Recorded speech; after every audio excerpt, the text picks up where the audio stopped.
So my advice is one, no, your life has not come to an end. Maybe the life that you used to live without HIV has come to an end, but you're now starting a new life with HIV. My name is Bisi Alimi, and I am a British Nigerian. I love to say that.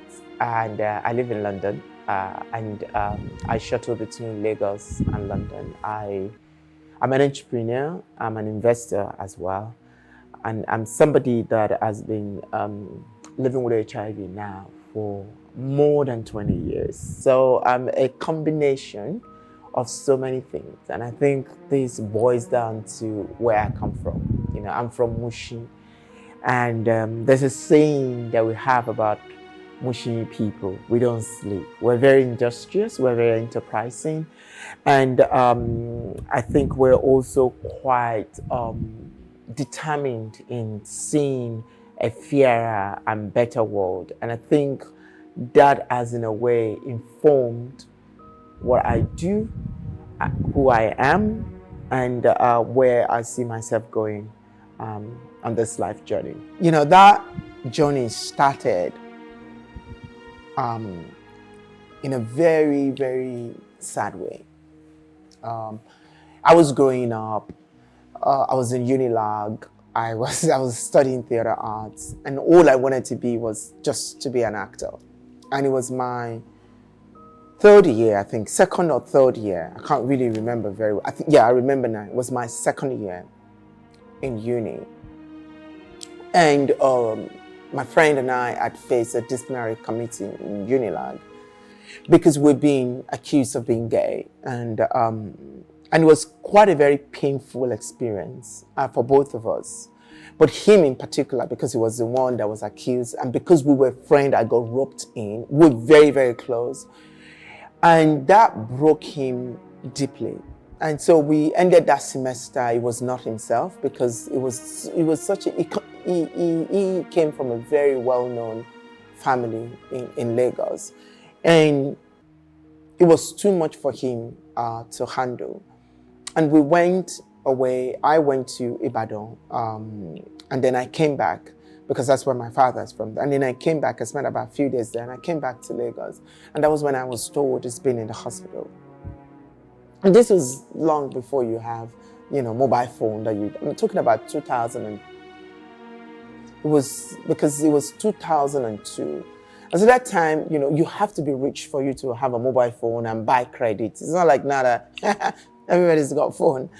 And I went to the hospital to see him, and he was a ghost of himself. It was really a ghost of himself, and I was shocked. And that was the first time I would come really, really close to someone who's got AIDS. Now, it wasn't as if that was the first time I would see someone, but that was the first time I'll come close. But also was the first time I would hear somebody saying, I have, right? People that I knew at that time would deny it, or I know people that have HIV, but I've never met someone who had AIDS. And a few weeks after that encounter, he died of AIDS complication. It was a year younger than me. And it was painful. It was really painful, and I didn't know how to process that or how to handle that. And so I found an organization called Alliance Rights Nigeria then, and they were based in Ibadan. And I was really curious. So I started a journey of understanding what HIV is, what AIDS is, what all of these things are, and how it's killing a lot of young men in Lagos at that time. Because there was no week in Lagos we would not have a burial of a young person. It was that bad. And I think it was when I was reading and trying to understand that I realized that, oh, wait a minute. I've had this kind of symptoms before. I've had this kind of symptoms before. But I don't think I was bold enough to accept that maybe, you know, it was something that happened to other people. We were not expecting it to happen to us. And so I started volunteering for Alliance Rights. And in 2004, I was attending the 4th National AIDS Conference in Abuja. And that was where a few of my friends, and so many of them, they were icons of HIV activism in Nigeria, encouraged me to go for an HIV test. I didn't really want to go, but they really, they really pushed me, because if I say push me, it would look a little bit manipulative, but they didn't manipulate me to test. They empowered me and, encouraged me to. This has been 2 years of my work in HIV, providing condom, lubricants, providing, doing training for men across Southwest Nigeria on HIV. I couldn't even bring myself to go and test, supporting people to test, but I couldn't bring myself to test. And that day I did the test and it came back positive. And I was really upset. I was really angry with myself. And I remembered I went back to my hotel room and I was in tears. But something happened that day. There was an event in the evening and I've promised I was going to come. So I went to that event and it was by this lady called, I still remember her very well. And as at that time, she had been living with the virus for 18 years. And she sat me down and she spoke with me. And that conversation I had with her changed my life completely. And I made a decision that I wanted to leave. For what? I don't know. But I said, you know what? If you can live 18 years with this virus, let me live 18 years. If that's all I'll get from it, I'm very happy. And that then started this new relationship I started building with myself, with HIV, with that knowledge of HIV, and reading more and, talking more about it, and, going on a journey of accepting my new reality. We still think that if things happen to people, it's God's punishment, right? And we also have to think about the ways a majority of people who are living with the virus contract the virus. They contract it through something we do, but we don't talk about that we do them. So you see a woman walking down on the street pregnant. You never ask yourself, how did she get pregnant, right? She got pregnant because she had sex, right? So sex is a taboo in our society. And it's something we all do, but we all don't talk about. And because HIV is contracted by sex, so when somebody says that they are HIV positive, we see them as a prostitute, or we see them as people that sleep around. We see them as this, that. The first thing is we judge the means of transmission. And if we can demystify the major means of transmission, because sex is not the only way we get HIV, but if we can demystify the major route of transmission, that having sex is okay, and it's fine, and it's okay, but you can make a decision the kind of sex you want to have, and have it in a way that doesn't put you at risk. That is one. Two is the fact that we need to continue to put faces to HIV. I think one of the biggest challenge we faced when the virus was endemic was the fact that we presented it with the skull and the two bones. And we presented HIV people as skinny, emaciated, dying. And for generation to generations, we've passed down this image consciously, unconsciously to people. So when I go out and I tell people that I've been living with the virus for 20 years, people pause and look at me and say, you don't look like somebody who's got HIV. And I'm like, how? How am I supposed to look? So there is an expectation. And that expectation comes with shame. So we need to say that AIDS, like Fela used to say, no dey show for face, right? It doesn't show a lot of time. And with drugs, you can actually live a healthier life than somebody who doesn't have the virus, right? And then we have to talk about religion, the role that religion has played and the role that religion is playing in stigmatization.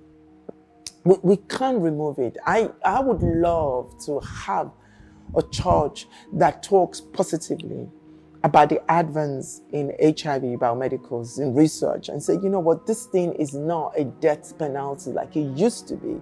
You know, you can take your drugs, you can get on with your life.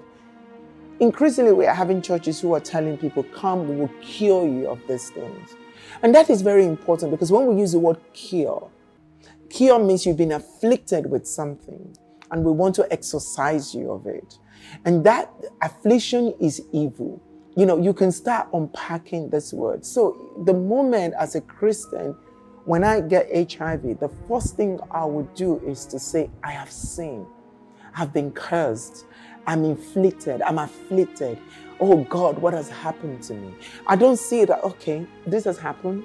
There's a drug I can take. And if I take that drug, I'm going to be okay. And we need to also talk about HIV within the realm of talking about diabetes. You know, talking about what about those diseases that you manage, right? You can manage them and you can get on with your life, take your pills, get on with your life, and life is good. So there are so many things we need to do. And finally, I think we need a more intentional government intervention in the area of education, right?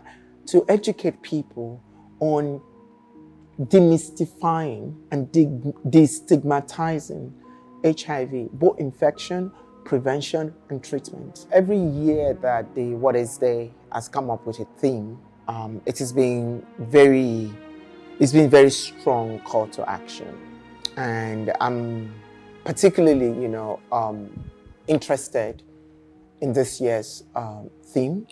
Is telling us after over 30 years, going to 40 years now, of patient zero, and the advancements in biomedical as well as social science intervention when it comes to HIV, that it's time now to really think about the position of people who are living with HIV and the decisions they have to make about their own health and how much control that they have in that. You know, I live in a society in the UK where I have close to about 98% control over the medication that I take when I see my doctors, the kind of conversation I can have with my doctors, and how empowering those conversations are.